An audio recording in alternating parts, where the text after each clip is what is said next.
We are looking at how to pronounce these brand names. We'll be looking at how to say more confusing brand names, including of food names too many people get wrong and mispronounce.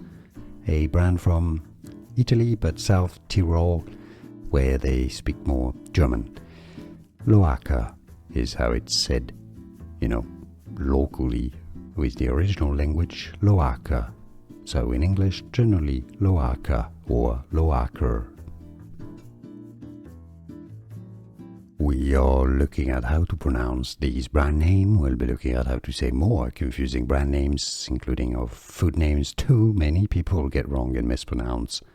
A brand from Italy, but South Tyrol, where they speak more German. Loacker is how it's said, locally with the original language, Loacker. So in English, generally Loacker or Loacker.